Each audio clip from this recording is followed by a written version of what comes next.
Hey, happy Sunday to you. I hope it's been a good week for you. So I thought that we would lean back into doing a little bit of work again today. And one of the things I think that maybe we might be dealing with a little more these days than usual, navigating difficult emotions.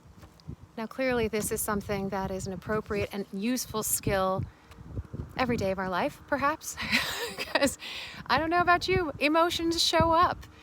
They can be inconvenient, they can be distracting, they can also be heart-filling, right? So let's just take a moment first to sit with what are these emotions all about? Think about it as a body-based information system. Emotions are an incredibly valuable resource that our body is giving us, our mind is tuning us in. So rather than dismissing or trying to push away, suppress, have a curiosity about what is showing up and why.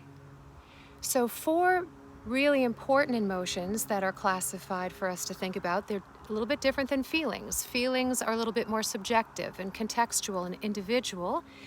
Primary emotions, fear. It's a feeling of awareness. Your body is trying to get your attention. There's something that perhaps could be threatening your safety, whether real or subjective. So it's a hey, pay attention emotion. Yeah, but it's definitely drawing your awareness in. Then you have the feeling of anger. Anger is, this is not okay. This is not all right with me.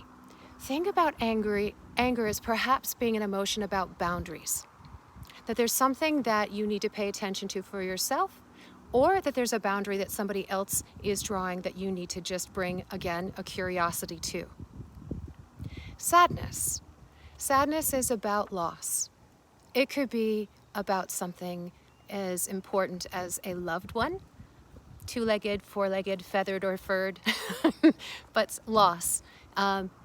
A lot of individuals may be feeling sadness right now around a loss of certainty and of habit. There's a grieving process almost that we're going through as a global humanity of what was and the uncertainty of what will be. So sadness is around loss.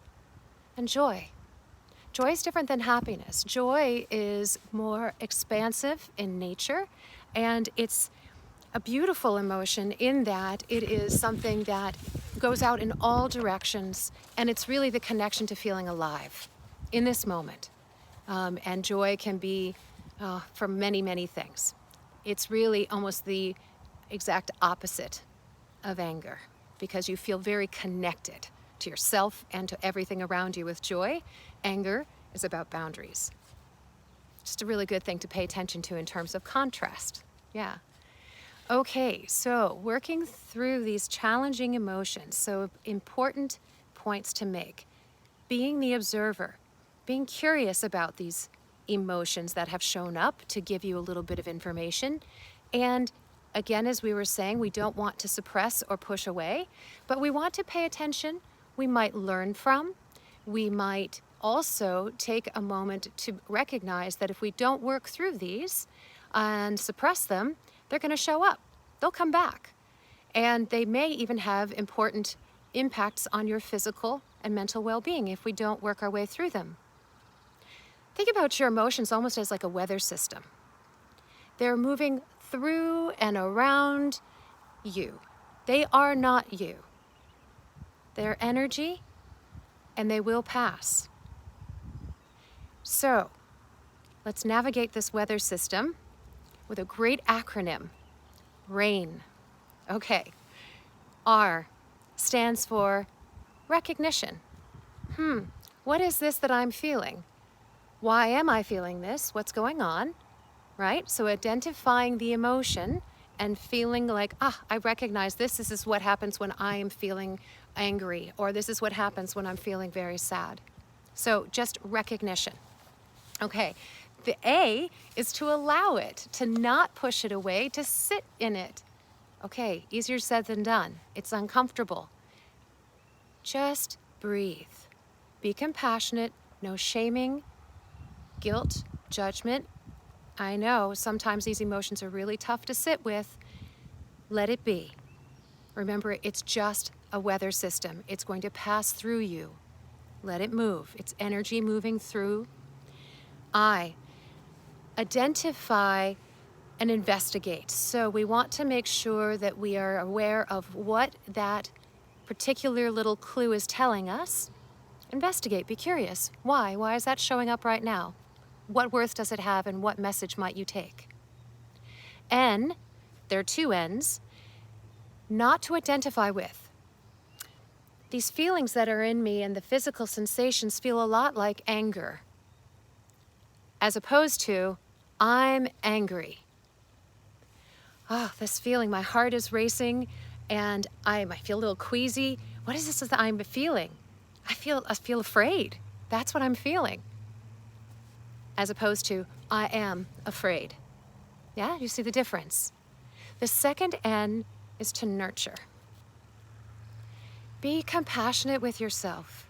Be compassionate with others when they're going through strong emotions. Give it space, right? So give it an identity. This is what I'm going to say it is. This is what I'm feeling. This is what resonates with me. This is maybe why it's happening. I'm not pushing it away. I'm going to go ahead and sit with this and let it move through. And then nurture yourself with heaps of kindness. Talking to yourself as you would someone who you really care about, almost as if it was a child that you're teaching to be okay with whatever they're feeling. It's all right. No judgment, no shaming, no guilt. Right. So if you find yourself in the space of really being challenged and having a hard time of being with whatever that emotion is, maybe you take a moment to just even putting a hand on your heart and saying, you're doing the best that you can. Again, you are doing the best that you can. Every moment of every day right now that we are being challenged by so many different circumstances, challenging emotions are going to arise. We are going to be maybe in the space of talking about these challenging emotions and what's arising for you. And perhaps that would be a part 2 to this conversation is how do we talk to somebody else in a very compassionate, respectful way about what we're feeling? That maybe is something that we'll want to explore a little further, and maybe we can talk about that next week. But I would love for you to try to identify and be with emotions like a weather system using that acronym RAINN. Try that on as homework this week. R, recognize. A, allow. I, identify it, investigate. N, not identify with the emotion. N, nurture. We're imperfect, messy humans. We are beautiful and we are full of complexity. Be with that. You are a spiritual being having a human experience. As messy and as imperfect as that is, it's also an amazing opportunity to maybe find more joy, maybe a little less anger and fear. All right, my friends, have a beautiful week. I wish you peace. I wish you healing. I wish you joy. Talk to you soon. Namaste.